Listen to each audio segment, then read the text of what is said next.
They hurt my mama. She's dying." Her tiny hands were shaking as she tugged at the stranger's sleeve. Tears streaked down her face, cutting clean lines through the grime on her cheeks, her voice breaking with every word. The room fell silent. Glasses clinked to a stop against wooden coasters. The low hum of conversation evaporated instantly. Every eye turned. But the man she had chosen to beg was no ordinary stranger. He was the most feared biker gang leader in the city. And what he did next, no one in that room would ever forget. Stay with me until the end, because this story will shock you to the core. Before we begin, don't forget to like this video, hit subscribe, and comment where you're watching from. Now, let's get into it. It was a scorching Tuesday evening in downtown Las Vegas, 1995. The asphalt outside was still radiating the brutal desert heat of the day, creating shimmering mirages that danced under the neon lights of the Strip. But inside the Thunder Road bar, the air was cool, stale, and smelled of stale tobacco, spilled lager, and old leather. The joint thrummed with the usual crowd of leather-clad riders, a congregation of outlaws swapping tales over cold beers and low growls. This wasn't just any dive bar where tourists wandered in for a cheap thrill. This was sanctuary. This was church. And more importantly, this was Jax Harlan's turf. The Thunder Road had a reputation that extended far beyond the city limits. It was a fortress of solitude for the brotherhood of the asphalt. Every bartender who poured a draft here knew the rules. Keep your ears shut, your eyes on the glass you were polishing, and your mouth zipped, unless asked a direct question. Every patron, from the hang-arounds to the full-patched members, got the unspoken code that hung heavy in the air like cigar smoke. You minded your own ride, you paid your respects to the patch, and you never ever started trouble within these four walls. Trouble was for the outside world. Here, there was order. Jax Harlan hunkered at his usual corner booth, a dimly lit vantage point that offered a clear view of the entrance and the entire floor. He was a wall of a man, a mountain of muscle and road-hardened grit, whose very shadow demanded respect and dread in equal parts. His beard was a thicket of gray and iron, and his arms, thick as pythons, were tapestries of ink telling stories of lost friends, prison stints, and miles traveled. At 53, Jax had forged an outlaw empire that roared across 3 states. He wasn't just a boss, he was a patriarch. His steely blue eyes, nestled deep in a face weathered by wind and sun, missed zilch. He could spot a liar by the twitch of a lip and a coward by the shift of a boot. His word wasn't just a suggestion. It was gospel. And tonight, like every Tuesday for the past 15 years, he was running the weekly powwow with his road captains. The table was littered with empty bottles and maps. The talk rolled in low, gravelly tones, a rhythm of business and brotherhood. Hauls were tallied. Runs were mapped out across the desert highways. Beefs with local law enforcement or rival clubs were settled with razor-sharp focus. This was how Jax rolled. Methodical. Calculated. No feelings fogging the throttle. He had outlasted most in this life. Men who were faster, stronger, or crazier, because he grasped one raw truth that the young bloods often missed. Heartstrings were a chink in the armor. And in this world, chinks got you wrecked. Feelings were just rust waiting to corrode the machine. But then, something crashed through that would bust the iron barriers Jax had welded around his soul for decades. The bar's heavy steel door, reinforced to withstand raids and riots, flew open with such force it banged against the cinderblock wall with a deafening clang. The sound cut through the atmosphere like a gunshot. Every head snapped around. Stories cut off mid-breath. The pool balls stopped rolling. The jukebox seemed to hesitate. The barkeep, a burly man named Tiny, hustled forward from behind the tap, his mug gone white with alarm, ready to intercept whatever drunk or fool had dared to breach the peace. But before he could block the intruder, everyone clocked what had kicked up the dust. It wasn't a rival gang. It wasn't the police. A little black girl, no more than 7 years old, stood quivering in the doorway. She was a stark contrast to the grease and denim of the room. Her clothes, a frilly pink dress that had once been her Sunday best, were ripped and filthy. Blood, fresh, bright red blood, smeared the fabric and stained her small hands. Her dark curls hung in wild tangles around a face streaked with tears, mucus, and dirt. She was gasping for air, her small chest heaving. She looked like she had pedaled through the devil's own highway to get here. The child's eyes scanned the room wild, hunting for something, someone, anyone who might throw her a lifeline in this sea of monsters. The bar's regulars gawked back in stunned hush. It was an impossible sight. A child in the Thunder Road was like a dove in a viper's nest. Some looked away, uneasy with the crash landing of innocence into their dark world. Others muttered to their crews, pissed that their night had been jacked by what they figured was some gutter kid chasing scraps or begging for change. But the little girl wasn't after cash. She wasn't looking for a handout. She was after rescue. Her gaze swept past the bar, past the pool tables, and locked onto Jax Harlan's booth. It was instinct. Pure, unadulterated survival instinct. Something in those wide brown eyes spotted muscle when it stared it down. Maybe it was the way the other bikers hung on his every grunt, their body language deferential. Maybe it was the studded cut with the president patch, or the heavy silver chain that flashed under the neon beer signs. Or maybe, just maybe, it was something deeper. A kid's gut punch recognizing the one rider in that joint who possessed the gravity to actually rev things up. Without a second's pause, ignoring the intimidating stares of 50 hardened criminals, she bolted straight for him. The bar held its collective breath. The tension was a physical weight. Jax's enforcers, men trained to react to threats with lethal speed, stiffened. Hands twitched toward their belts where knives and pieces rested. This was uncharted asphalt. No one rolled up on Jax Harlan unbidden, especially not like this. If this had been a man, he would have been on the floor before he took 3 steps. But before anybody could twitch, the little girl hit Jax's booth and snagged his sleeve with both fists. Her tiny fingers dug into the worn leather like it was her last anchor in a hurricane. And then she let loose those words that would rumble in Jax's skull for the rest of his days. "They hurt my mama. She's dying." The hush that hit was thunderous. You could have heard a spark plug drop in that bar.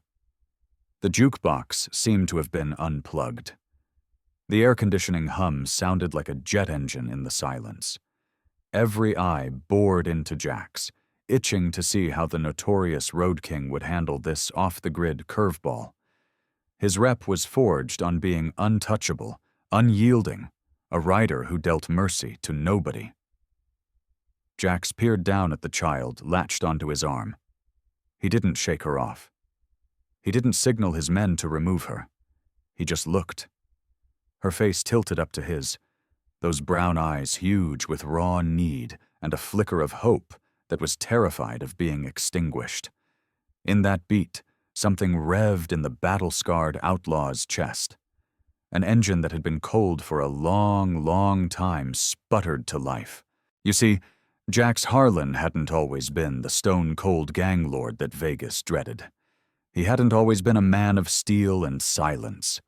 Once upon a time, decades ago, he had been a different rider, a man who knew the gut-wrench of losing everything that revved his engine. 30 years earlier, Jax had been hitched to a woman named Lena. She wasn't part of the life. Not really. She was a schoolteacher with a smile that could outshine the Vegas Strip. She was the spark in his tank, the only soul who could crank a laugh out of him, who could sand down the edges that the road had ground raw. They had visions of kicking off a family, of buying a small plot of land outside the city, of piecing together something solid amid the skid marks of the life Jax ran. They had picked out names for kids. They had dreamed. But those visions got torched one night when a rival crew, a defunct gang known as the Devils, decided to lay down a marker. They didn't gun for Jax straight. That would have been too clean, too predictable. A soldier expects to die. Instead, they hit the one thing they knew would shred him worse than any chain whip or pipe bomb ever could. They went after Lena. Jax rolled home that night, whistling a tune, to find his world flipped and burning.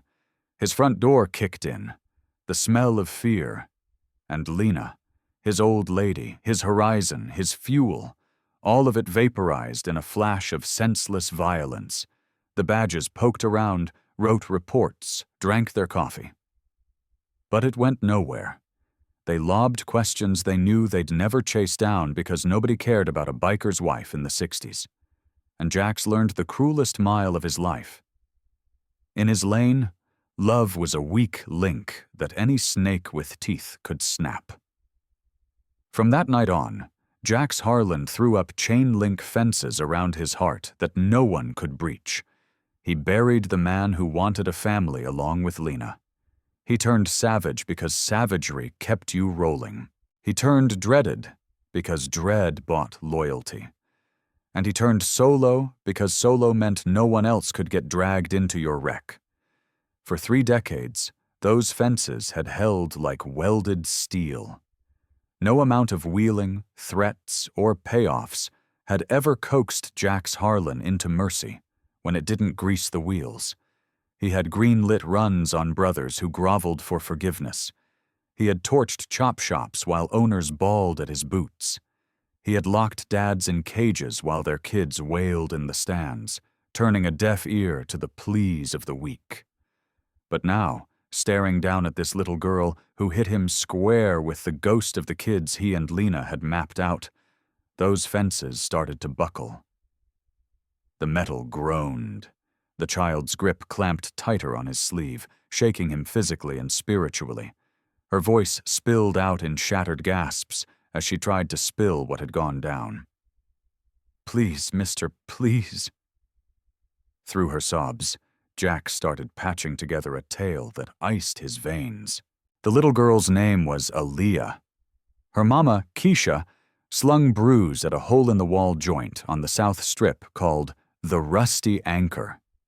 It wasn't a biker bar, just a blue-collar dive. They crashed in a cramped crib above the dive, just the two of them grinding an honest hustle in a hood where straight work was rarer than rain in the Mojave. But their turf was also a hot zone, scrapped over by 2 outlaw packs, both shaking down local spots for road dues, protection money. Keisha had got squeezed in the vise, tapped out for both sides, dead set against picking a poison. She was a proud woman, trying to raise her daughter right.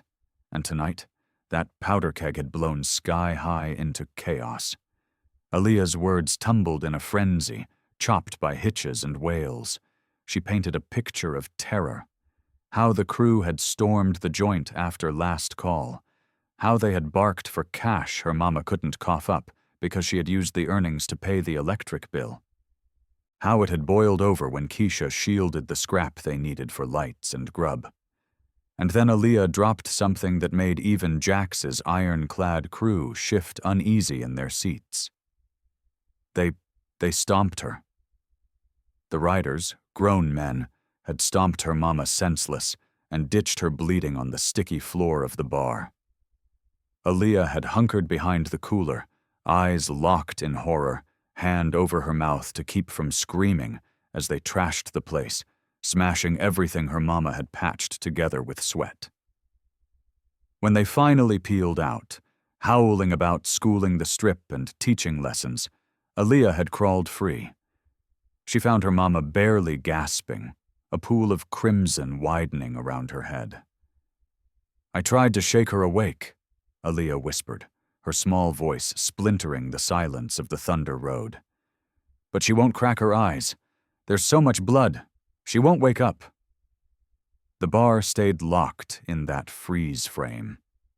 Jax's road captains swapped looks, clueless on how their chief would throttle this wildcard stall. Was this their business? It wasn't their territory.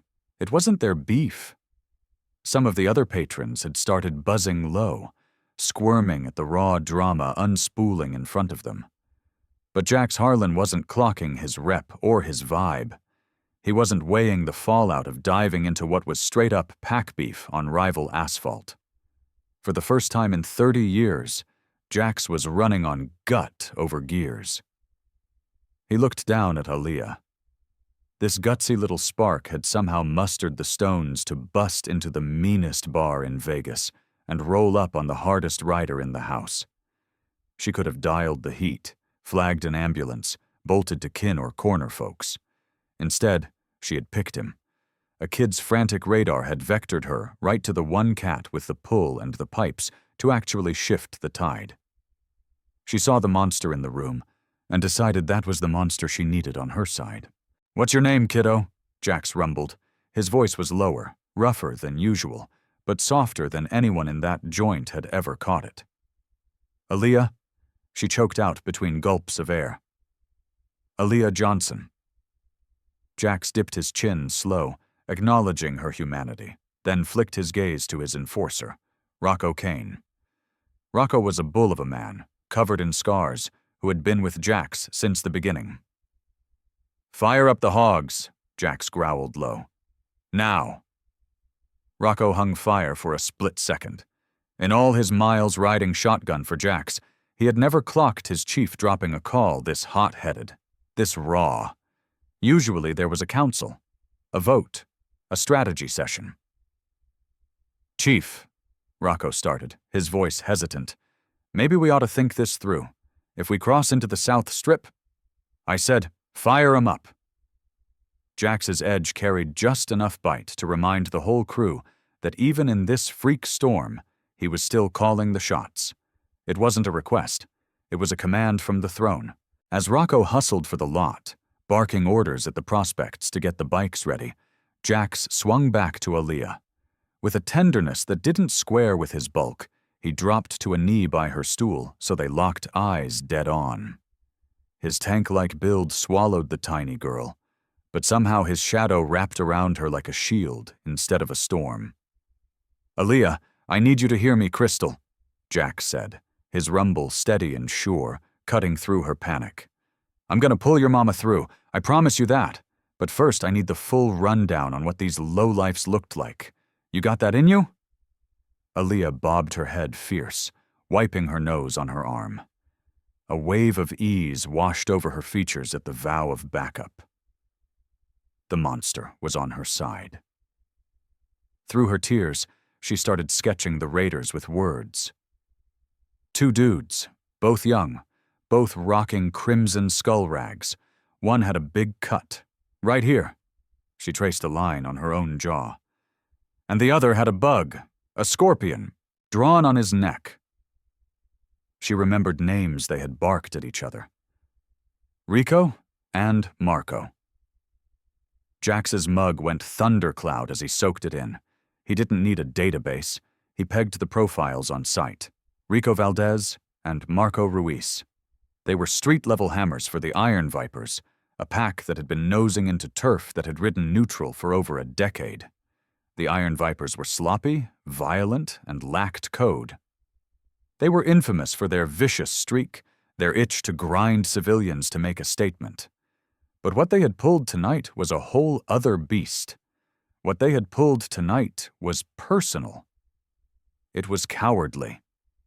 Jax hauled himself up, his knees cracking, the call locked in. "Grit!" he barked to one of his captains, a lanky man with a knack for logistics. "Ring Doc Ramirez. Tell him to link at Mercy General with his full kit for crash surgery. Tell him it's top-shelf priority.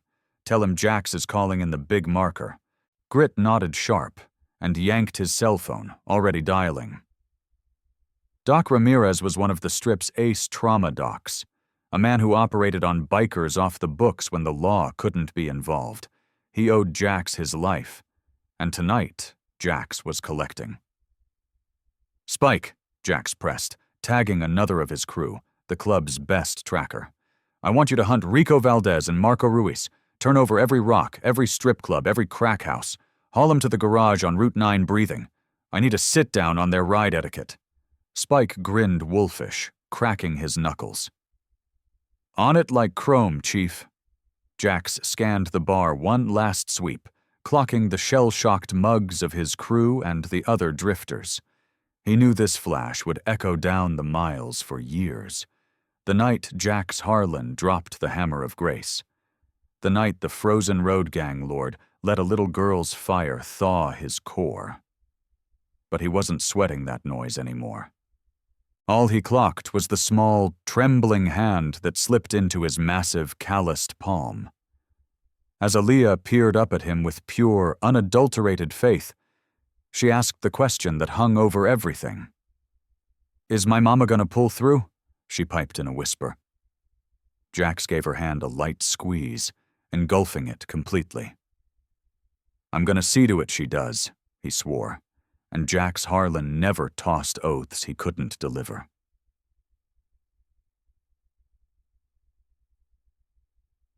The haul to the bar took 12 minutes through the jammed Vegas drag. Jax didn't ride his own bike.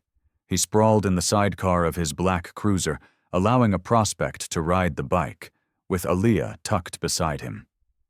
He wanted to be close to her, to keep her calm. Her little frame finally eased off the gas for the first time in hours. She had quit bawling, though her eyes stayed peeled and wary, watching the city lights blur by.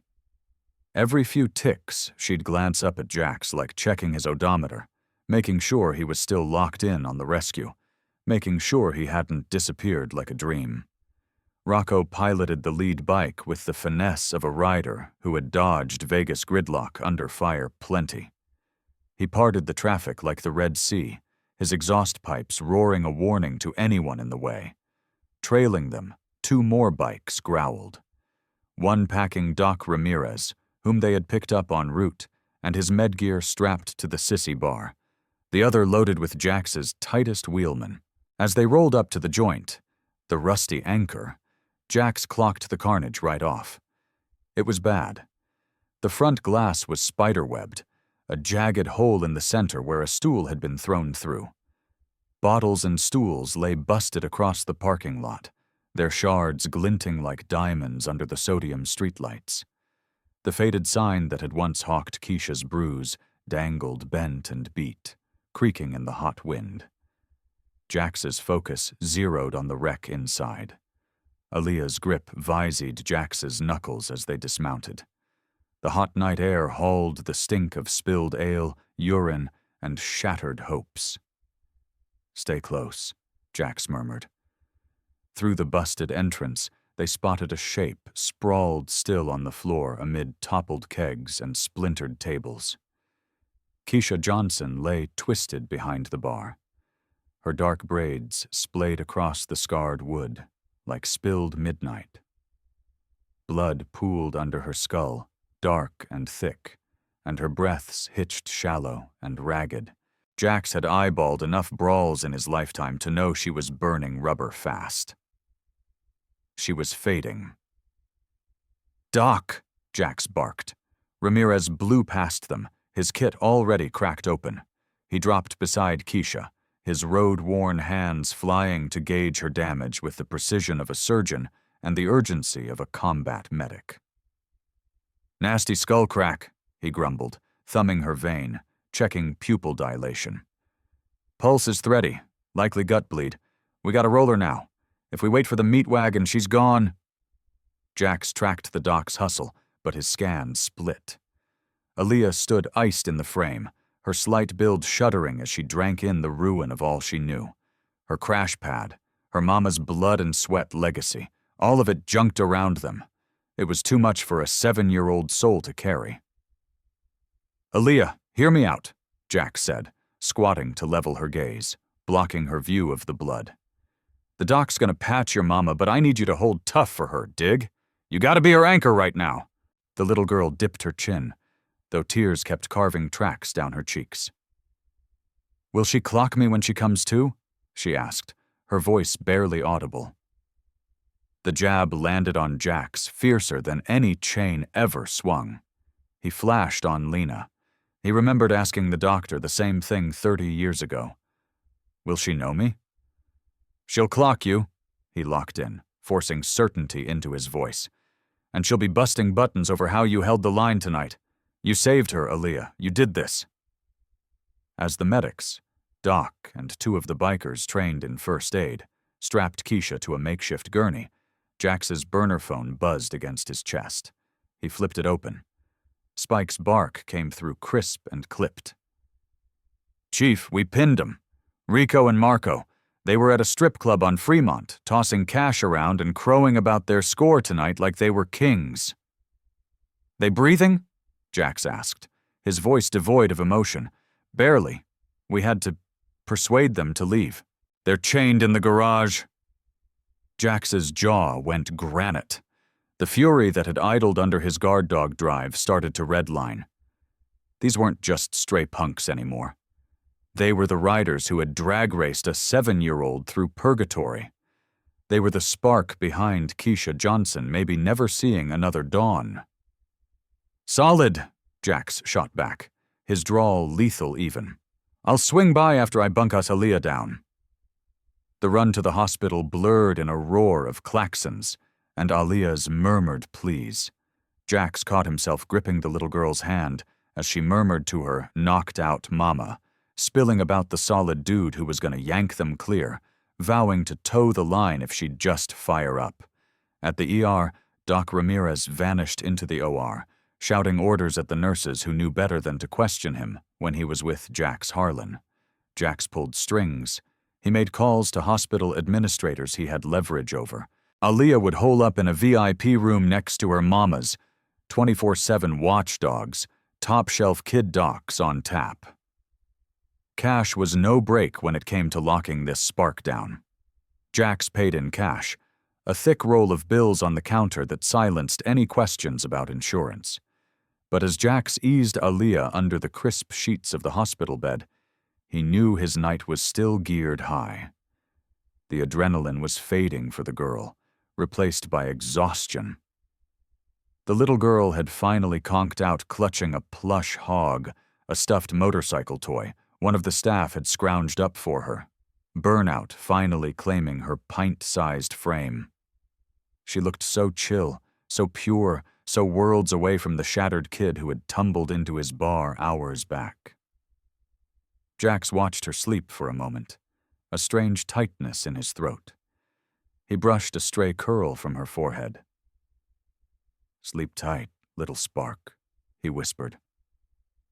Jax stepped into the corridor, the fluorescent lights reflecting off his leather. He thumbed his phone. "Rocco," he said into the device, "warm the hogs. Time to chat with our company."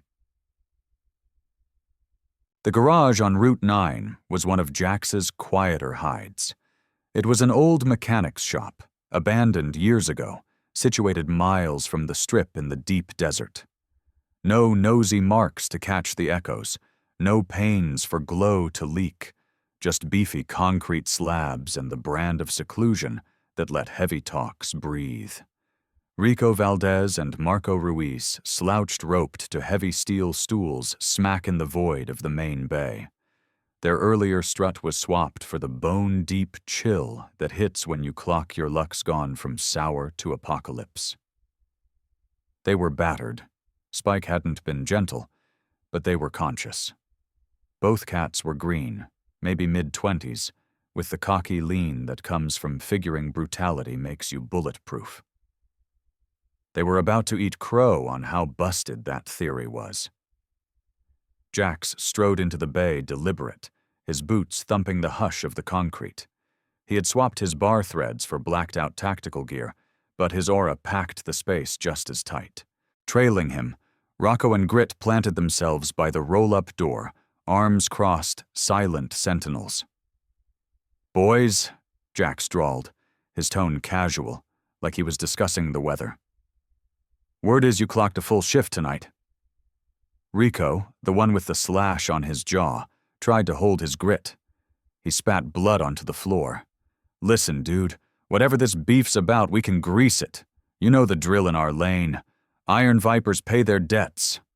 Jax paced a lazy loop round the stools, eyeing his catches like bugs under glass. Our lane, he echoed. Spike, did he say our lane? Spike chuckled from the shadows.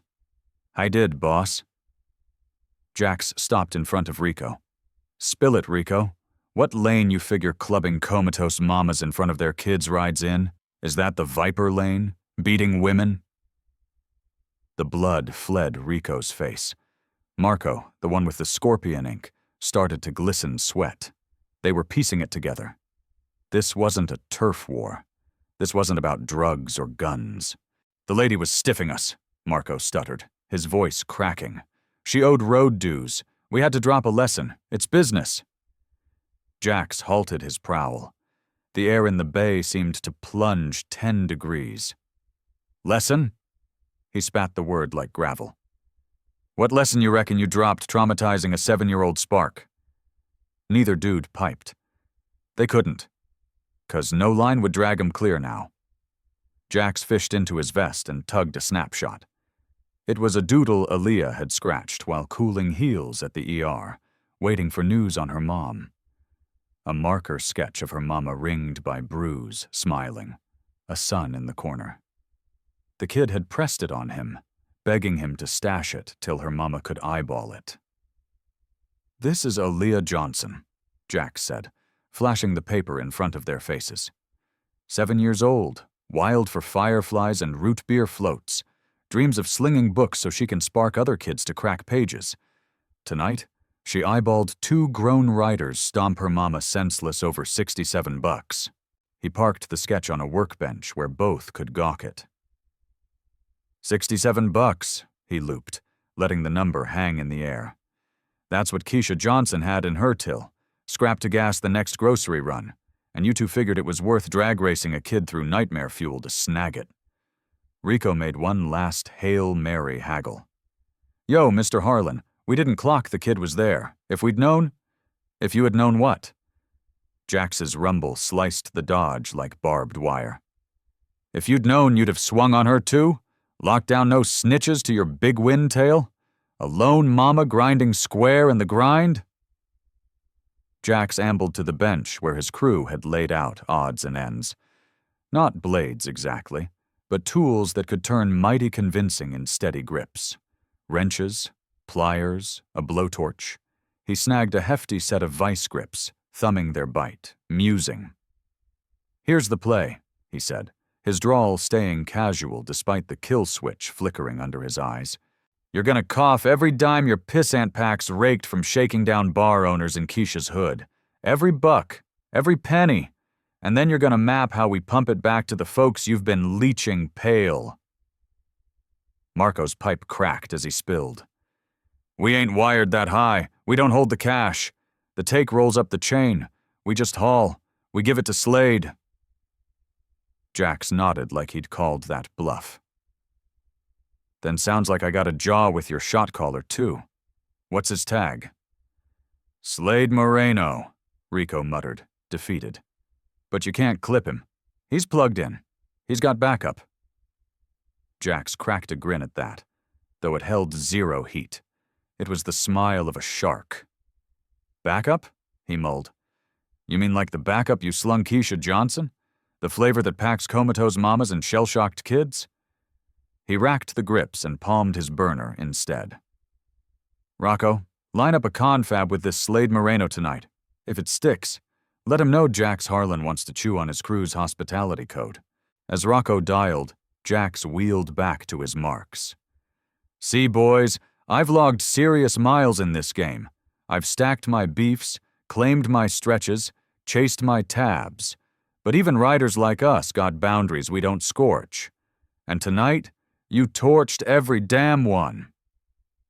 The garage went graveyard quiet, save for Marco's soft hitches of sobbing. Rico stared at the kid's scribble on the bench, maybe finally grasping the wreck they'd unleashed. Jax's phone lit. It was Doc Ramirez piping from the ER. "How's she faring?" Jax snapped up. "Wheel and deal," the doc shot back, sounding exhausted but triumphant. "Neck stretch is dicey, but she's got grit. We stopped the bleeding. Pressure is stable. She's gonna make it." The patch job beat the odds. Jax felt a load lift off his tank he hadn't even clocked. "And Aaliyah?" "Crashed out sound," Doc said. "She had the staff pass word. Thanks for holding the line." After killing the line, Jax eyed Rico and Marco with a shade of rue. "Keisha Johnson's pulling through," he laid on him. "Which bumps you two from near kill to felony beatdown. Hats off." He stalked for the door, then hung and wheeled. "I want you to chew hard on the calls you dropped tonight. On the little spark who'll wake screaming for months off your handiwork. On the woman who'll never lock her doors easy again. And then I want you to chew on what breed of riders you aim to be when the dust settles. Because if I ever see your faces in this town again, there won't be a conversation." Jax ditched them to stew in their stall while he prepped for his powwow with Slade Moreno. The night was still cranked, but something core had shifted in Jax's ride. For the first time in 30 years, he was gunning for more than turf or nods or chills. He was gunning for the same fire that 7-year-old girl had gunned for when she busted into his bar and snagged his sleeve. He was gunning for kin.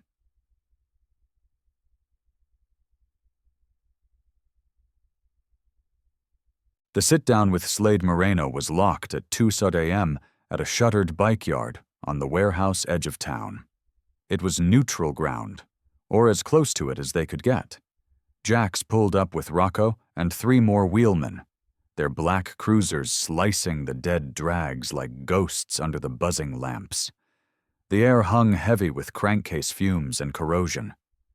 Dead-on staging for the rumble about to roll. Slade had towed his own posse, 6 goons straining to look fierce but leaking nerves when Jax swung off his saddle. Gossip flew hot in their circuit, and by now the whole grid knew Jax Harlan had saddled up personal in what should have been a Bush League hood spat. Slade Moreno was greener than Jax had pegged. Maybe 35, with grill flash and enough bling to kit a fence house. He strutted with the fake steel that hits when you've dodged real blowback forever. He was a businessman playing biker. Jax clocked the breed instant. All shine, no spine. The flavor of chief who dispatches grunts for the grind while he tallies stacks and barks from the cheap seats. "Mr. Harlan," Slade tossed, sticking out a mitt Jax blanked total. "This is off the map. I caught you don't dip into gutter runs no more." Jax's quiet dragged long enough to crank the squirm. He sized Slade like a rattler in the coils, logging soft spots, gauging fangs, mathing just how much torque it'd take to snap this punk's posed up front. "Gutter runs," Jax looped at last, his rumble booming the empty yard like far-off thunder. "That what you tag terrorizing mamas and shelling kids?" Slade's smirk hitched, but he tried to hold his lean. "Look, biz is biz. Folks need nudges on their tabs sometimes. My boys might have leaned heavy, but—" "Your boys," Jax cut in, stepping forward. "Drag raced a 7-year-old through hell tonight. They stomped her mama cold over $67. $67, Moreno." The vibe in the yard plunged. Jax's crew had fanned tactical around the bays, hands resting near weapons. Slade's pack was waking to this confab, maybe not rapping with the standard fist bump and line draw they banked on. "The dame was dragging on her dues," Slade said, his bark shedding swagger, his eyes darting to Jax's men. 3 months back, we tossed her warnings aplenty." Jax closed the gap, and even ringed by his own muscle, Slade auto-retreated a step. Something in Jax's stare whispered violence, ancient and abyss-deep, dwarfing anything Slade's petty thumps had toyed with. A harnessed rage that made the young pack alpha's rough stuff look like pups play-wrestling beasts. 3 months, Jax mulled. Spill it, Moreno. You clock what Keisha Johnson slings for a living? She flips some brews, Slade fired back, baffle thick in his tone. What does it matter? She flips brews in a dive that scrapes to cover crash and chow, Jax roared, his voice finally rising. She logs 16-hour hauls mixing rounds for hitches she'll never cash, wake taps for marks she's never crossed, sweetheart shots for pairs packing what she torched when her man ate it in a rig wreck 3 years back. Jax's drawl held even again, but heat built under the cool shell, like steam in a kettle nearing blow. She's been short on your shakedown, 'cause she blew her last roll on meds for Aaliyah when the kid caught crud last winter. She picked her girl's breath over your toll scam, and somehow you pegged that made her open season for your mutts. Slade tried to butt in. We didn't know about the kid's meds. But you clock what that little spark pulled tonight, Moreno? Jax interrupted, relentless. After she watched your grunt stomp her mama cold, after she saw her whole world torched, she didn't ping the badges. She didn't bolt to the block. She hoofed 12 blocks through the grimmiest gut of the city. A 7-year-old spark, solo, in the black, to hunt help. Jax tugged Aaliyah's marker doodle again, hoisting it so the whole yard could clock it under the flickering street lamp. This is guts, Moreno. This is true torque. A kid who won't quit on the soul she digs most. The quiet that crashed was ear-ringing. Even Slade's goons looked itchy now, boot-scuffing, dodging stares. They were hard men, but looking at a child's drawing after hearing what their crew did. It broke something in the facade. Jax creased the paper careful and stashed it back in his vest, smack over his ticker. So, here's the route, Jax said, his tone flipping from deep think to straight deal. You're gonna shutter your whole op in Keisha's hood. Every toll tab, every drag, every hangfire balance, it all ghosts tonight. Slade's phony fire flared fresh. He couldn't look weak in front of his men. You can't just roll in here and...